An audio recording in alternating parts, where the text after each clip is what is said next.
అంటే ఇది చూసుకుంటే ప్రస్తుతం ఉన్న కాలంలో అంటే ప్రభుత్వం ఏర్పడిన నుంచి కూటమి ప్రభుత్వం ఏర్పడిన నుంచి కూడా చూసుకున్నట్టయితే ఈ కల్తీ లడ్డు విషయం అయితే చాలా చర్చనీయాంశమైంది సార్. ఇప్పుడు కూడా చూసుకున్నట్టయితే ఈరోజు అసెంబ్లీలో చంద్రబాబు నాయుడు గారు కల్తీ జరిగిన దాని మీద పవర్ పాయింట్ ప్రజెంటేషన్ ఇవ్వడం జరిగింది. అండ్ అట్లనే చూసుకుంటే అదే అసెంబ్లీలో పవన్ కళ్యాణ్ గారు అసలు నేను జగన్మోహన్ రెడ్డి అది చేశారని నేను చెప్పలేదు అని చెప్పేసి తను అసలు జగన్మోహన్ రెడ్డి గురించి మాట్లాడలేదని చెప్పేసి పవన్ కళ్యాణ్ గారు అంటున్నారు. అంటే పవన్ కళ్యాణ్ గారికి ఎంతో కొంత నిజం తెలిసింది కాబట్టి ఆయన ఇప్పుడు వెనక్కి తగ్గారా, మరి దీన్ని ఎట్లా చూడాలంటారు? యాక్చువల్గా కల్తీ నడ్డు వ్యవహారం చూస్తే మేడం ఫస్ట్ థింగ్ వీళ్ళు ఏదన్నా ఒక కమిటీని వేసి అక్కడ దాంట్లో ఫైండ్ అవుట్ చేసి అరెస్టులు చేసి ప్రజల ముందు పెడితే కనుక ఇదిగో ఈ రకమైన కల్తీ జరిగింది మేము అరెస్ట్ చేసాము అని ప్రజల ముందు పెడితే కనుక జనం వీళ్ళకి సపోర్ట్ ఏదైతే ఎక్స్పెక్ట్ చేసి ఉన్నారో వీళ్ళు హిందువులు మాకు పార్టీకి సపోర్ట్ చేస్తారు, జగన్మోహన్ రెడ్డి గారు కొంచెం క్రిస్టియన్ కాబట్టి ఆయన వ్యతిరేకించి వీళ్ళ దగ్గర వస్తారని చెప్పి వాళ్ళ మెయిన్ థాట్, దాంట్లో మెయిన్ మోటో అదే. సో నిజంగా వీళ్ళు అలాంటిది ఏదన్నా ఒక కమిటీ వేసి ప్రజల ముందు పెడితే జనం కూడా ఆలోచించుకునేవారు. కానీ వీళ్ళు అందరు మనోభావాలు దెబ్బతినేటట్టు దాంట్లో పందికొవ్వు కలిసింది, గొడ్డుకొవ్వు కలిసింది, ఫిష్ ఆయిల్ కలిసిందని చాలా బాధపడిపోయిన పరిస్థితి. నేను ఒక 3 రోజులు తిరుపతిలో ఉన్నాను మేడం, వెళ్ళి నాకు కూడా బాధ కలిగింది. ఇవన్నీ చూస్తూ ఉంటే వెంకటేశ్వర స్వామిని చూడాలనిపించి నేను నెక్స్ట్ డేనే వెళ్ళిపోయాను మేడం తిరుపతి. వెళ్ళిపోయి పైన 3 రోజులు ఉన్నాను. కనపడిన వాళ్ళల్లా జనరల్గా కలుస్తుంటాం మేడం, టీ తాగే దగ్గర, షాపుల దగ్గర, వీటి దగ్గర చాలామంది అడిగేవాడిని దీని మీద మీ అభిప్రాయం ఏంటని. అందరూ కూడా ఏంటండి వాళ్ళు అన్నం తింటున్నారు, పెట్ట తింటున్నారు, అసలు ఆ నాయకులు అవడం ఏంటి, పార్టీ అధ్యక్షులు అవడం ఏంటి, స్టేజీల మీద ఈ రకంగా చిల్లరగా మాట్లాడటం ఏంటని ఎంతో బాధపడిపోతున్నారు. అసలు కన్నీళ్ళు పెట్టుకున్న మహిళలను చూశాను నేను. ఓ బ్రాహ్మణ మహిళని అడిగాను ఆవిడని, సార్ మేము ఎంతో పవిత్రంగా ప్రసాదం తింటాం మేము ఇంట్లో, టీవీ చూస్తే ఈ హార్పిక్ తిన్నారని, బాత్రూమ్ వాడే ఈ కెమికల్స్ వాడారని ఎంత చేస్తుంటే మాకు అసలు టీవీ చూడాలన్నా బాధ కలుగుతుంది సార్. ఏం మీడియా ఛానల్స్ సార్ ఇవి, తెల్లారు ఇస్తే ఆ చర్చలేండి అని చెప్పి ఆ బ్రాహ్మణుడి కన్నీళ్ళు పెట్టుకుంది. కానీ ఆ అంశాన్ని లేవనెత్తింది స్వయాన ముఖ్యమంత్రి గారు కదా, ముఖ్యమంత్రి పవన్ కళ్యాణ్ గారు, మినిస్టర్ లోకేష్ గారు అందరూ కూడా పబ్లిక్గా వీళ్ళు ఏంటంటే ఓపెన్గా అలాంటి స్టేట్మెంట్లు ఇచ్చారు. ఈవేళ సుప్రీంకోర్టుకి వెళ్ళారు, అక్కడ సిట్ దర్యాప్తు జరిగింది, దాంట్లో క్లారిటీకి ఇచ్చారు ఇలాంటిది ఏది కలవలేదు అని చెప్పి. ఇక తర్వాత వాట్ ఎవర్ ఏది కలిసిందనేది ప్రజలు ఇక దాన్ని ఒక కల్తీ కింద చూడట్లేదు మీద. వాళ్ళు ఏమన్నా కమిటీ వేసి ఏమన్నా ప్రూవ్ చేసుకుని అరెస్టులు చేయాలి తప్పితే ప్రజల్లో అయితే కలిసింది కల్తీ అనేది అసలు ఆలోచనే లేదు, నమ్మట్లేదు ప్రజలు నమ్మట్లేదు. ఇక పార్టీ సానుభూతి పరులు ఏమన్నా పార్టీని డిఫెండ్ చేసుకోవడానికి ఏమన్నా మాట్లాడుతున్నారా కానీ సాధారణ పబ్లిక్ ఎవరో కూడా ఈ సిట్ రిపోర్ట్ వచ్చిన తర్వాత అమ్మయ్య అని ఊపిరి పీల్చుకున్నారు. అంటే ఇప్పుడు హిందూ భక్తుల మనోభావాల్ని దెబ్బతీసే హక్కు ఎవరికి ఉంది ఇక్కడ? అంటే మనం చూసుకున్నట్టయితే దేవదేవుడి ప్రసాదాన్ని కల్తీ జరిగిందని చెప్పేసి బయటికి వచ్చి ఇట్లా మాట్లాడితే ఇది తప్పు కదా. ఇప్పుడు ఈయన మీద ఎలాంటి చర్యలు తీసుకోవడానికి అవకాశం లేదంటే స్వయాన ముఖ్యమంత్రి గారు మాట్లాడుతున్నారు కాబట్టి అథెంటిక్ లేకుండా మాట్లాడతారా? వాళ్ళ అధికారంలో ఉన్నారు మేడం, వాళ్ళు ఏంటంటే ప్రజలకు వెళ్ళిపోతుంది, అధికారంలో మనం ఉన్నాం కాబట్టి ఏదైనా చేసేయచ్చు అనుకున్నారు. ఇప్పుడు సుప్రీంకోర్టు వేసిన సిట్ రిజల్ట్ వచ్చిన తర్వాత కూడా ఇంకో కమిటీ వేద్దామని ప్రయత్నం చేస్తున్నారు. ఎందుకు వాళ్ళకి ఫేవర్గా ఇప్పుడు ఈ కల్తీ లడ్డు విషయంలో మొత్తం జనాలకి అర్థమైపోయింది, వీళ్ళు ఒక రాజకీయ ప్రయోజనంతోనే ఇది లేవనెత్తారు ఈ అధికార కూటమి పార్టీ వాళ్ళని అర్థమైపోయింది. ఇక అర్థమైపోయిన తర్వాత ప్రజలను ఏ రకంగా వీళ్ళు కన్విన్స్ చేయాలో అర్థం కావట్లేదు. సో వీళ్ళు కమిటీ వేసుకుని వీళ్ళకి ఫేవర్గా ఇప్పించుకుందాం అనే ప్రయత్నం చేస్తున్నారు. అసెంబ్లీలో కూడా ముఖ్యమంత్రి గారు చెప్పింది ఏంటంటే ఆ అధికారులే తప్పు చేశారు, తప్పుడు రిపోర్ట్ ఇచ్చారు, ఖచ్చితంగా జరిగింది 20,000 కోట్లు అంటే 20 కోట్ల పైన లడ్డూలు కల్తీ నెయ్యితో చేశారు అని చెప్పేసి మాట్లాడుతున్నారు. మేడం ముఖ్యమంత్రి గారు ఇప్పుడు ఏం కుర్తులో పడిన ఎలకలా కొట్టుకుంటున్నారు ఈ కూటమి నాయకులందరూ. కారణం ఏంటంటే ఈ కల్తీ ఈ విషయం అంతా కూడా హెరిటేజ్ దగ్గర వచ్చి ఆగుతుంది. ఎటు తీసుకెళ్ళినా ఏ కంపెనీ చూసుకున్నా అది మూలాలు హెరిటేజే కనబడుతుంది. సో ఆయన ఏం చేయాలో అర్థం కాక మంత్రులు కూడా హెరిటేజ్ని డిపెండ్ చేసుకునే పరిస్థితిలో ప్రెస్ మీట్లు పెడుతున్నారు, అధికార పార్టీ మంత్రులు కూడా. అలాంటి సిచ్యువేషన్లోకి ఈ కూటమి ప్రభుత్వం వెళ్ళిపోయింది మేడం. సో మొత్తానికైతే కల్తీ అనేది లేకున్నా కూడా కావాలని ఈ ప్రస్తావన తీసుకొచ్చి హిందూ ప్రజల మనోభావాన్ని దెబ్బతీశారు అంటారు. యాక్చువల్గా వీళ్ళు ఎంత జరుగుతుందని ఎక్స్పెక్ట్ చేయలేదు మేడం. జగన్మోహన్ రెడ్డి గారు క్రిస్టియన్, వీళ్ళు హిందువులు. సో ఒక లేవనెత్తేస్తే ఏ మెజారిటీ ప్రజలు హిందువులు ఉన్నారు. సో వాళ్ళని మనం లాక్కోవచ్చు, అతని మీద ఒక హ్యాట్రిక్ క్రియేట్ చేసి మన పార్టీ ఫేవర్ అయిపోతారు, కూటమికి లాంగ్ టర్మ్ అధికారంలో ఉండొచ్చు అని ఒక దురుద్దేశంతోనే లేవనెత్తారు మేడం. ఇప్పుడు అది ప్రజలకు అర్థమైపోయింది, దీంట్లో ఏది లేదని. అంటే బూమరంగ్ ఏంటంటారా మరి? చాలా బూమరంగ్ అయిపోయింది మేడం. నేను ప్రత్యక్షంగా ఎంతో మందిని పర్సనల్గా అడిగాను. నేను తిరుపతిలో 3 రోజులు ఉన్నాను. నాకే బాధ కలిగింది నిజంగా. ఇదేంటి ఆ దేవుడిని అంత మా గూస్ బంప్స్ వస్తే దేవుడిని చూస్తూ ఉంటే గుళ్ళోకి వెళ్ళి దండం పెట్టుకున్నప్పుడు, అలాంటి దాన్ని ఎంత తీసుకెళ్తే చూడాలనిపించి వెళ్ళి 3 days స్టే చేశాను నేను, దర్శనం అయిపోయినాక కూడా. కలిసిన వాళ్ళని అడిగేవాడిని, ఏంటంటే మీ అభిప్రాయం ఏంటి, ఇలా ఉన్నది, బాధ కలిగింది, ఇప్పుడు వచ్చారంటే ఇవన్నీ చర్చించేవాళ్ళని చాలా మందితో. అందరు ఫీలింగ్ కదా, ఈవెన్ ఒక్క సింగిల్ పర్సన్ కూడా ఇందులో జరిగి ఉంటుందని ఎక్స్పెక్ట్ చేయలేదు, అసలు ఎక్స్ప్రెస్ చేయలేదు వాళ్ళు ఎవరో కూడా. అంటే ప్రతిసారి ముఖ్యమంత్రి గారు లడ్డు గురించి మాట్లాడినప్పుడల్లా కూడా స్టేజ్ల పైన ఎక్కడికి వెళ్ళినా కూడా అక్కడికి వెళ్ళి లాస్ట్కి ఇంకా మాట్లాడేది ఏంటంటే మనం బాత్రూమ్లు క్లీన్ చేసుకునే ఆ కెమికల్స్ని కూడా ఉపయోగించారు లడ్డు. బాత్రూమ్ కెమికల్స్ ఎలా వచ్చిందంటే మేడం, జనరల్గా దీంట్లో ఏవో కొంచెం పామాయిల్ అవి వాడారు అంటున్నారు కదా. ఇప్పుడు మనకి సి విటమిన్ కావాలి మేడం, మనకి జామకాయల నుంచి వస్తుంది, సన్ నుంచి వస్తుంది, రకరకాలుగా వస్తాయి. అలాగా అది తయారు చేయడానికి కూడా ఏదో కల్తీ అంటున్నారో, దానికి ఒక 4-5 ఐటమ్స్ ఇంగ్రీడియంట్స్ కావాలి, దాంట్లో ఈ కెమికల్ ఒకటే.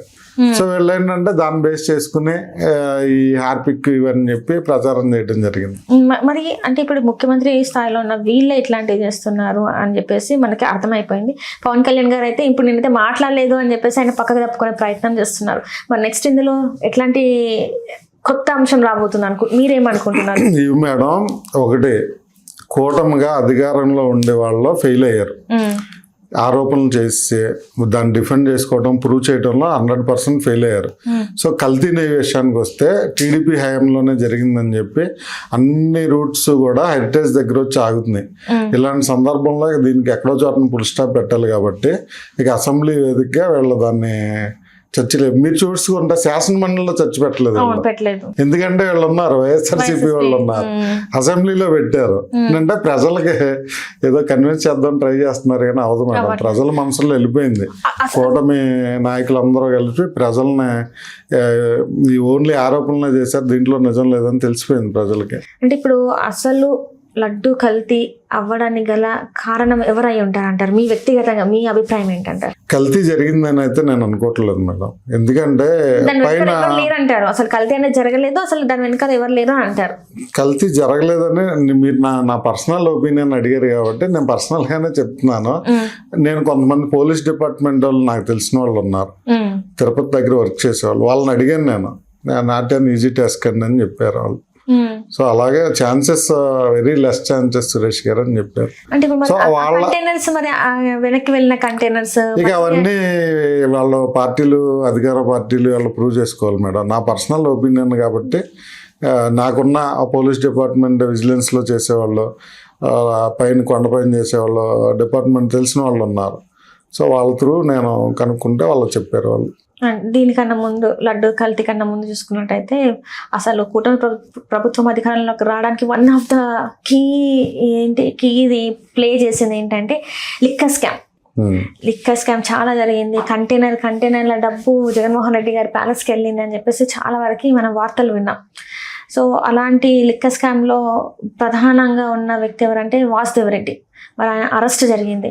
ఆ అరెస్ట్ తర్వాత ఇప్పుడు మళ్ళీ నెక్స్ట్ ఇప్పుడు చూసుకున్నట్టయితే మరి మెయిన్ చూసుకుంటే జగన్మోహన్ రెడ్డి గారు కనబడుతున్నారు. మరి నెక్స్ట్ అరెస్ట్ జగన్మోహన్ రెడ్డి గారు అంటారా? మేడం, అధికార పార్టీలు అరెస్ట్ చేయాలనుకుంటే ఏ చిన్న కార్యకర్తను అరెస్ట్ చేయొచ్చు, పెద్ద లీడర్లను అరెస్ట్ చేయొచ్చు, లేదా ముఖ్యమంత్రులు చేసిన వాళ్ళని కూడా అరెస్ట్ చేయొచ్చు, అరెస్ట్ వరకే.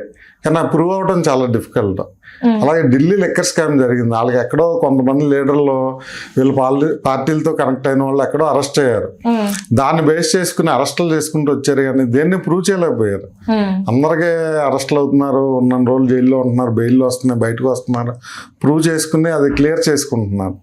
అరెస్ట్కి మనం ప్రూవ్ చేయడానికి 2 లింక్ పెట్టలేము. అరెస్ట్ చేయాలనుకుంటే ఎవరినైనా అరెస్ట్ చేయొచ్చు. అదేవిధంగా ఈ పార్టీ వాళ్ళని పబ్లిక్లో బ్లేమ్ చేసి చూపించడానికి ఈ కూటమి ప్రభుత్వం చాలా అరెస్టులు చేసింది, కానీ దాని మీద నిలబడట్లేదు కదా వాళ్ళు. లిక్కర్ స్కామ్ జరగలేదంటారా మరి? జరిగిందండి, స్కామ్ జరిగింది. మనం చూస్తున్నాం కదా, అన్ని పార్టీల వాళ్ళు అన్ని స్టేట్ల నుంచి దానికి లింక్ అయి ఉన్నారు. అంటే ఇప్పుడు జగన్మోహన్ రెడ్డి గారి హయాంలో ఎక్కడ బయటపడలేరు, కానీ ఇప్పుడు కూటమి ప్రభుత్వం వచ్చిన తర్వాత లిక్కర్ స్కామ్ ఎక్కడ జరిగింది ఏంటి అనేది మనం చూసాం. లిక్కర్ స్కామ్ బయటకు తెచ్చింది ఎవరు మేడం? సెంట్రల్ గవర్నమెంట్ కదా, స్టేట్ గవర్నమెంట్స్, ఈ స్టేట్ ఇంకో స్టేట్ కాదు కదా. అది జగన్మోహన్ రెడ్డి గారు సెంట్రల్ గవర్నమెంట్ ఇన్ఫ్లుయెన్స్ చేసే ఇదేం కాదు కదా ఒక స్టేట్ గవర్నమెంట్. సో అలాంటప్పుడు మళ్ళీ ఆయన వరకు తాకలేదంటే ఆయన ఇన్వాల్వ్మెంట్ లేనట్టే కదా దాంట్లో. అంటే నెక్స్ట్ అసలు ఆయన పేరే లేదంటారు. అంటే ఎందులో కూడా మెయిన్గా జగన్మోహన్ రెడ్డి గారు ఎందులో అయితే ఉంటారు అని చెప్పేసి అంటే ఇప్పుడున్న ప్రభుత్వం పేర్కొన్నదో, మరి అసలు అందులో జగన్మోహన్ రెడ్డి గారి ఇన్వాల్వ్మెంట్ లేదని ఒక్కొక్క దాని తర్వాత ఒకటి తెలుస్తూనే వస్తుంది. అంటే కావాలని జగన్మోహన్ రెడ్డి గారిని టార్గెట్ చేస్తారా మీరు? కావాలని వీళ్ళ ఎండ్ పాయింట్ ఆయనే ఉంటాడు మేడం. ఏదో కేసులో గతంలో దోపిడీ కేసుల్లో చంద్రబాబు గారిని అరెస్ట్ చేశారు, సో జైల్లో పెట్టారు. ఆ కక్ష తీర్చుకోవాలని డెవలప్మెంట్ కేసులో జనరల్ గా కక్ష తీర్చుకోవాలని ఉంటది. ఆ ప్రయత్నంలోనే భాగంగా ఎండ పాయింట్ అదే ఉంటారు మేడం. ప్రతి కేసులో కూడా ఎండ పాయింట్ ఆయన అరెస్ట్ చేయాలనే ఉంటది. ఈ లడ్డూ కేసులో కూడా అలాంటి థాట్లోనే ఏదో సొంత కమిటీలు వేసుకునే ప్రయత్నాలు చేశారు. దానికి సెంట్రల్ గవర్నమెంట్ సపోర్ట్ చేయలేదు. సపోర్ట్ చేయడం పోవడం వల్ల భక్తుల మనోభావాలు కూడా రామ మందిరానికి పంపించారు 1,00,000 లడ్డూలు అన్నారు, ఇక్కడికి వచ్చే వాళ్ళని ఇలా చేశారు అన్నారు. డైలీ చేస్తుంటే ప్రజలకి చిరాగ్గా ఉంది మేడం. అందుకే దానికి ఫుల్ స్టాప్ పెట్టి ఇక వాళ్ళ వర్క్ చేసుకోవాలనుకున్నట్టు మనకు అర్థమవుతుంది రీసెంట్ అసెంబ్లీ సెషన్స్ చూసుకున్నట్టు. అట్లా చూసుకున్నట్టయితే సార్, మీరు చూసుకున్నట్టయితే ల్యాండ్ పూలింగ్, అమరావతి రాజధాని ఏదైతే అక్కడ రైతు భూములు ఏవైతే ఉన్నాయో అవి ల్యాండ్ పూలింగ్ అది స్కామ్ జరుగుతుంది అని చెప్పేసి మీరు అదే అంటే కుటుంబ ప్రభుత్వంలో ఉండి కుటుంబ ప్రభుత్వానికి వ్యతిరేకంగా లేఖలు రాశారు. మరి ఏంటంటారు? అంటే మేడం, నేను కొంచెం అబ్జర్వ్ చేస్తూ ఉన్నాను. పాలిటిక్స్ అంటే కొంచెం ఇంట్రెస్ట్ ఏం జరుగుతుంది ఏంటనే, వీళ్ళు డైరెక్ట్ ల్యాండ్ కొనేయచ్చు. గవర్నమెంట్ సెంట్రల్ గవర్నమెంట్ సపోర్ట్ తీసుకుని అప్పుడు కూడా వాళ్ళ సపోర్ట్ ఉంది వీళ్ళకి, ల్యాండ్ డైరెక్ట్ కొనేయచ్చు. కానీ రైతులకి వీళ్ళు దాంట్లో ఒక 10,000 గజాలు అలా ఇస్తానని చెప్పి ప్రామిస్ చేశారు. ప్రామిస్ చేసి అది నెరవేర్చట్లేదు. రైతులు బయటకు వచ్చి గొడవ చేస్తున్నారు. ఈ ల్యాండ్ అంతా ఒక స్కామ్ గానే కనపడుతుంది. తర్వాత 33,000 ఎకరాలు కొన్నారు. ఈ రోజుకి అడవుల్లాగా ఉన్నాయి మేడం. నేను రీసెంట్గా వచ్చేటప్పుడు ఏదో గుంటూరులో మ్యారేజ్ ఉంటే ఆ రూట్లో వెళ్ళాను. అసలు ఒక విలేజ్ కన్నా దారుణంగా రోడ్లు ఉన్నాయి అక్కడ. సో ఇలాంటి పరిస్థితుల్లో ఏదో స్కామ్ ఈయన ఎప్పటి నుంచో చెప్తా ఉన్నారు.